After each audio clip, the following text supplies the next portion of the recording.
E o nosso estudo da parte teórica sobre volumetria de ácido base, dando a sequência também na nossa volumetria aqui, onde o analito era um sistema diprótico, né?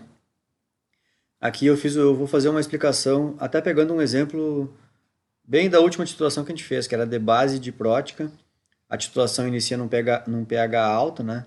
E aí a gente tem um, o início da titulação, forma uma solução tampão com a base, né? Aí depois isso passa pelo primeiro ponto de equivalência, e aí a partir desse ponto aqui, a base já protonou uma vez, né? Então ela começa a ser protonada pela segunda vez, e a gente passa por uma segunda fase de solução tampão, e finalmente toda a base recebe então o seu segundo íon H+. E aqui a gente tem o segundo ponto de equivalência, e depois a gente tem um excesso do titulante, e aí o pH já está lá embaixo, né? E essa linha em azul aqui, então, é a silhueta normal, digamos assim, o mais esperado do comportamento de um sistema diprótico. Só que tem um detalhe, eu até não quis botar isso no exercício porque é bem frustrante, né? Porque o gráfico não fica igual essa linha azul aqui. O detalhe é que pode ser que a primeira constante de equilíbrio da base, ela tenha um valor numérico lá. Sempre é um valor baixo, é claro. Mas pode ser que a segunda constante de equilíbrio, que é o segundo Kb da base, ele seja um valor bem perto do primeiro. É tipo assim, ó, a base ela tem uma dificuldade para absorver um íon H+. Só que depois para ela absorver o segundo íon H+, não é tão difícil assim. É claro que é mais difícil que o primeiro, por questão bem óbvia, por isso que ele é o segundo, entenderam?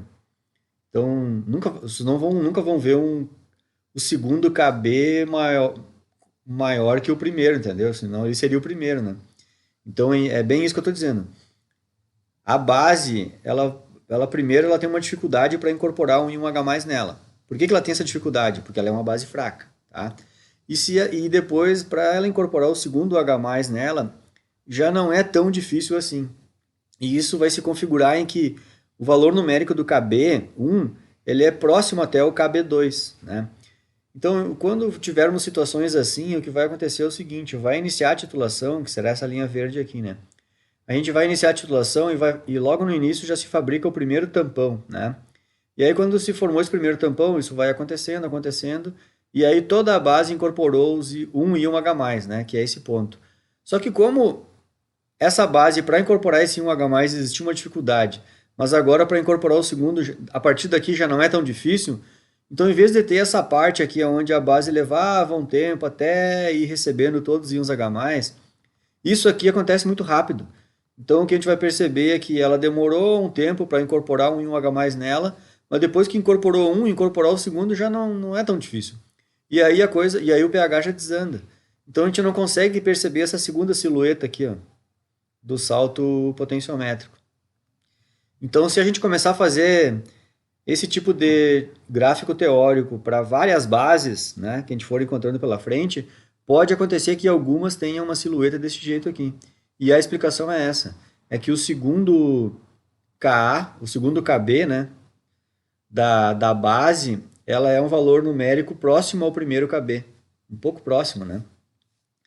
E essa explicação que eu dei para vocês aqui é a mesma coisa se fosse invertido, se a gente estivesse falando de um ácido, né? Tipo assim, se aqui fosse um ácido, o ácido ia iniciar num valor de pH, ia vir até o salto potenciométrico da primeira curva de titulação, e aí depois ia fazer o segundo tampão ácido, ia ter o segundo salto potenciométrico e aí ia sobrar a base. É uma silhueta igual a essa, só que de forma invertida, iniciando daqui de baixo e seguindo a sequência, né? Certo? Segunda coisa que eu quero explicar, que é uma coisa que eu meio que estou passando rápido, na primeira volumetria eu nem falei disso, mas agora aqui eu vou falar. O que serve aqueles gráficos lá no final no Excel que tem no material do PowerPoint?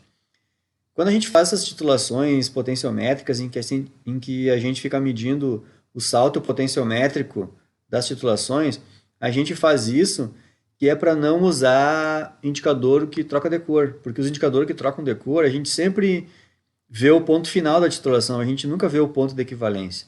E se a gente faz as nossas titulações usando outros aparatos instrumentais, a gente consegue enxergar o ponto de equivalência. No caso aqui da ácido base, é só a gente fazer a titulação usando um pH-metro, né? Só que quando a gente enxerga esse salto potenciométrico aqui, o ponto de equivalência é sempre a metade da amplitude do salto. E fica muito difícil de ver nesse gráfico onde é que é a metade da amplitude aqui. É claro que no olhômetro o cara enxerga que é mais ou menos aqui. Mas esse mais ou menos é uma coisa ruim de tu escolher, né? Ah, mais ou menos é aqui. Então por isso que existe esse artifício de pegar esse gráfico aqui e fazer a primeira derivada dele. E lá no meu material eu até ensino como é que faz a primeira derivada, né? Mas eu não vou entrar em detalhes aqui. Acho que a gente pode deixar isso aqui para a disciplina prática, né? Como é que faz o cálculo da primeira derivada. Mas é só pegar a média do volume, o volume antes, o volume depois e fazer a média, o potencial que deu antes e depois fazer a média. Então, na verdade, gráficos de sucessivas médias aqui, né?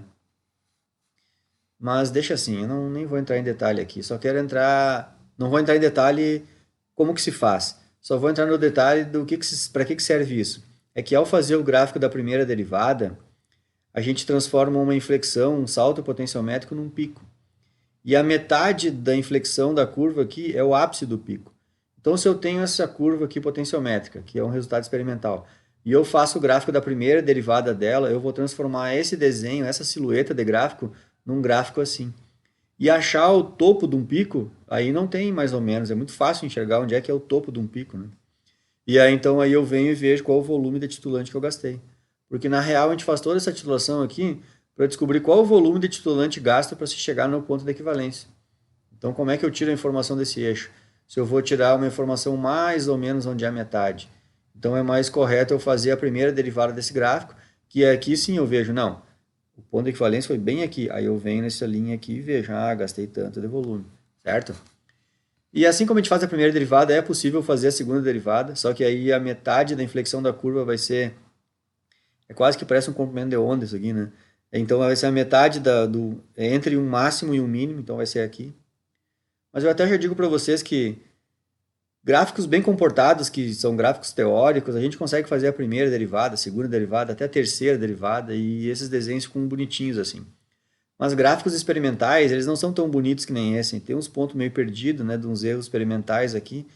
Então, quando a gente faz o gráfico da primeira derivada de um gráfico na prática mesmo, ele até fica legal, assim, até funciona, mas muitas vezes a segunda derivada já fica tão, como é que eu vou dizer, distorções maiores, então na prática a gente não, na prática mesmo a gente nem faz a segunda derivada. A gente até aprende e tudo mais, mas não é uma coisa que se usa mesmo, sabe? Porque a primeira derivada já é o suficiente para o que a gente quer. E por último aqui no material eu quero fazer um destaque na escolha dos indicadores. Logo lá no início eu falei que é interessante, porque quando a gente usa indicador para terminar a titulação, a gente sempre vê o ponto final da titulação, lembram? Que é um pouco que a gente já tem um leve excesso de titulante e aí o titulante começa a reagir com o indicador e aí o indicador troca de cor. O que são os indicadores ácido-base aqui? Bom, lá em Qualia ali a gente até já estudou um pouco sobre esse comportamento, né? Mas agora eu vou ensinar de novo. Vamos lembrar da fenolftaleína, um indicador bastante usado, né? A molécula de fenolftaleína, ela é, a gente pode pensar que ela é desse jeito aqui, ó, tá? Logo que a gente prepara a solução, ela fica incolor, né, por exemplo. E a molécula de fenolftaleína, ela é desse jeito aqui. Só que quando a gente coloca ela num local alcalino, por exemplo, rico em OH, aí a flechinha se desloca para o lado de cá. Ela, quando colocada em meio alcalino, ela tende a perder íons H+, aqui, ó. E ao perder esses íons H+, que é um comportamento de ácido, né? Essa molécula vai perder esses íons H+, e vai se transformar nessa espécie aqui, ó. Acontece que essa molécula, desse jeito, ela é incolor. Não, né? E essa molécula, desse jeito aqui, ela tem coloração rosa. Então, se a gente está fazendo uma titulação e o ambiente lá do Erlenmeyer começa a ficar, por exemplo, rico em OH-, que é um ambiente alcalino, esses íons OH- vão começar a remover os íons H+ da fenolftaleína e a fenolftaleína vai se transformar nessa espécie aqui. E essa espécie aqui vai ficar, ela tem cor rosa. Então, visualmente, a gente vai perceber que a gente tinha uma solução incolor e ela ficou rosa. Então, isso é um indicativo, por isso que a gente chama de indicador, isso é um indicativo de que o ambiente está ficando rico em OH-. Só que aí é que está. O quão rico de OH- tem que estar para essa molécula fazer isso. Então, isso vai depender do pH. A gente tem que estar num patamar razoável de pH para que esse fenômeno aconteça. E esse patamar, aliás, ele é em torno de, a partir de 8. Então, entre um pH 8, 9, 9 e pouco, é a partir daí que esse fenômeno começa a acontecer. Então, por exemplo, aquela conversa assim, a fenolftaleína troca de cor e meio alcalino. Aí tu pensa, se eu disser para ti, 7,1 é alcalino o pH, vai dizer, 7,1 é alcalino. Pois é, só que em 7,1 a fenolftaleína ainda está incolor. Então não é essa conversinha aí que fenolftaleína troca em pH alcalino. E também não tem aquela conversinha assim, ó. Tem indicadores que trocam de cor em pH alcalino, indicadores que trocam de cor em pH ácido. Até está correto. Só que isso não quer dizer que é mais que 7 é alcalino e ele trocou de cor, e menos que 7 é ácido eles vão trocar de cor, né? Então o que eu quero dizer aqui, usando o exemplo da fenolftaleína, é que cada indicador vai ter uma necessidade de pH para daí ele fazer esse fenômeno aqui de perder o seu íon H+. Porque esses indicadores, ácido-base, todos eles são moléculas orgânicas, todos eles são ácidos orgânicos, tá? São ácidos fracos. E esses ácidos, quando estão protonados, eles têm uma cor, e quando estão desprotonados, eles têm outra cor. O princípio fundamental do funcionamento dos indicadores ácido-base são esses, ácidos orgânicos fracos, tá? Aqui só para mostrar até uma curiosidade, né? Caso a gente pegue a fenolftaleína e deixe num pH bem baixo mesmo, a gente consegue protonar outras partes da fenolftaleína aqui, ela acaba recebendo o íon H+, e ela fica alaranjada. Mas no dia a dia da volumetria ácido-base, a gente está sempre aqui nessa situação da frente, de cima aqui, né? Mas eu só quero mostrar para vocês que existem esses extremos. Caso a gente pegue uma fenolftaleína e comece a colocar uma acidez gigantesca nela, ela fica laranja, porque a gente começa a protonar outros grupamentos que não estavam protonados. E caso a gente pegue a fenolftaleína e comece a colocar ela numa condição extremamente alcalina, a gente vai conseguir remover outros grupamentos de hidrogênio da fenolftaleína. E aí então a gente vai começar a ter ela incolor, tá? Mas repetindo, essa parte de baixo aqui é só a título de curiosidade. A gente sempre trabalha nessa faixa aqui. E aí, por último, como é que a gente escolhe indicador? É muito simples. A gente acabou de estudar a parte teórica das volumetrias de ácido-base e a gente já viu que forte com forte o ponto de equivalência dá sempre no pH 7. Se a gente titula ácido forte com base fraca, o ponto de equivalência vai sempre ficar no pH abaixo de 7, na região como o ácido é forte e a base é fraca, o ponto de equivalência acaba acontecendo numa região em pH menos que 7. Já se a gente titular um ácido fraco com base forte, aí o ponto de equivalência ele é sempre numa região maior que pH 7. Tá? Só com esse conhecimento, mesmo com esse mínimo de conhecimento, né, a gente já consegue escolher indicadores que vão trocar de cor numa região bem próxima ao pH, onde é o ponto de equivalência. Né? Já agora, depois de tudo que a gente estudou, que a gente consegue até descobrir exatamente onde é que é o pH da troca do ponto de equivalência da titulação que a gente quer fazer, porque a gente já aprendeu aqui as titulações de fraco com forte e tudo mais, você já tem condições de ver exatamente qual é o pH que vai chegar no ponto de equivalência. Sabendo o pH em que acontece a troca de cor, não, sabendo o pH que vai acontecer o ponto de equivalência da titulação, a gente vai poder escolher um indicador onde ele troque de cor o mais próximo possível desse valor de pH. Então aqui eu até fiz um exemplozinho bem simples, que seria isso aqui, ó. Se nessa titulação aqui o ponto de equivalência ele acontece em pH 5,54, qual desses dois indicadores a gente escolheria? A gente escolheria esse aqui de baixo ou esse?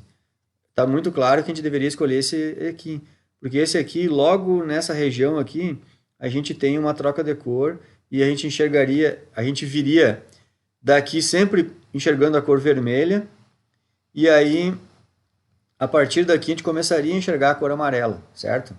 Acho que até eu vou parar esse vídeo aqui e seguir no próximo.